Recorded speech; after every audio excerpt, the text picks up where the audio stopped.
Bonjour tout le monde, ravi de vous retrouver aujourd'hui dans cette vidéo. J'espère que vous allez bien, que vos vols se passent bien si vous êtes pilote. Et si vous n'êtes pas pilote, il est peut-être temps de s'y mettre. Trêve de plaisanterie. Aujourd'hui, je vais vous dire, selon moi, quels sont les inconvénients d'être pilote de chasse. Alors attention, j'ai rien contre les pilotes de chasse. Mon grand-père était pilote de chasse. Ok, c'était certes une autre époque, mais il était pilote de chasse.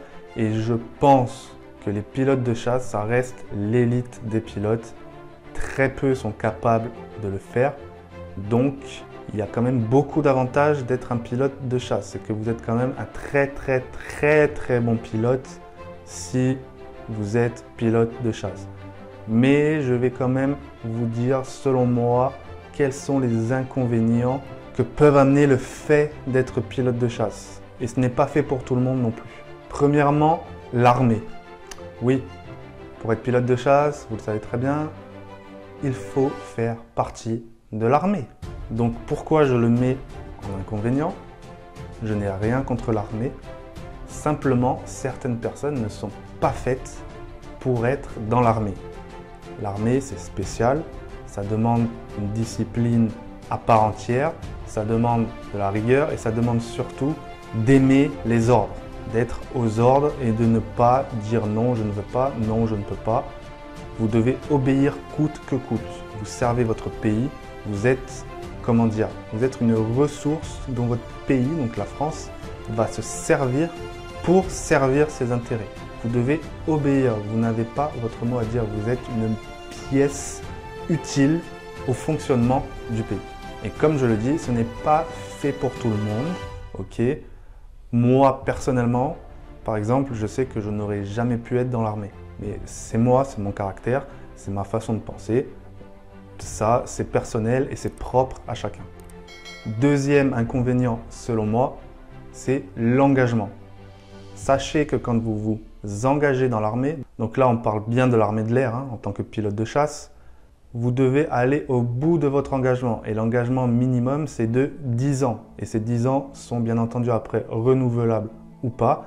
Mais si vous n'allez pas au bout de votre engagement, vous allez par exemple tout simplement perdre votre licence de pilote. Donc si vous voulez vous reconvertir dans l'aviation commerciale ou l'aviation d'affaires, enfin dans le public pour faire simple, vous allez devoir tout repasser alors même que vous aviez votre licence de pilote.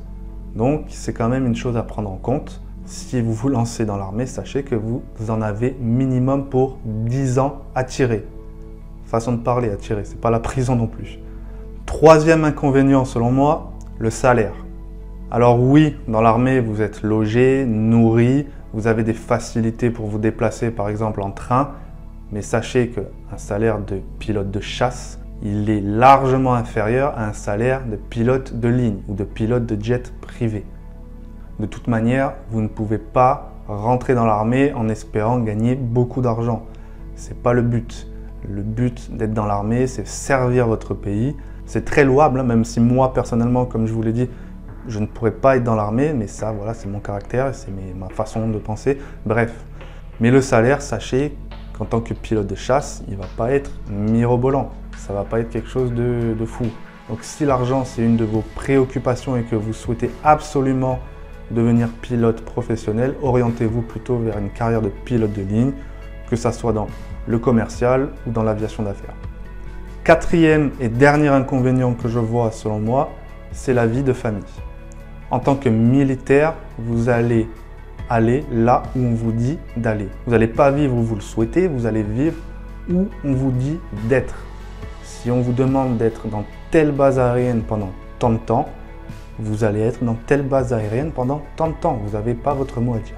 Et si par exemple votre famille, je ne sais pas, si vous habitez dans le nord, vous êtes originaire du nord et qu'on vous dit que vous devez aller habiter pendant 1 an, 2 ans, je ne sais pas, dans le sud, loin de votre famille, vous n'avez pas le choix. Alors soit votre famille vous suit, ou soit vous devez trouver des concessions, faire des choix et vous adapter tout simplement à votre vie de militaire. Avant d'être pilote de chasse, vous êtes militaire, sachez-le. Voilà, c'est la fin de cette vidéo. Si elle t'a plu, n'hésite pas à mettre un like sous la vidéo. Si tu veux télécharger notre e-book 10 conseils pour piloter comme un pro, tu trouveras le lien dans la description pour le télécharger. Nous, on se retrouve tous les lundis et tous les jeudis pour une nouvelle vidéo. N'hésite pas à t'abonner pour en être informé et à activer la cloche. Sur ce, je te dis à très bientôt et toujours plus haut avec AEO.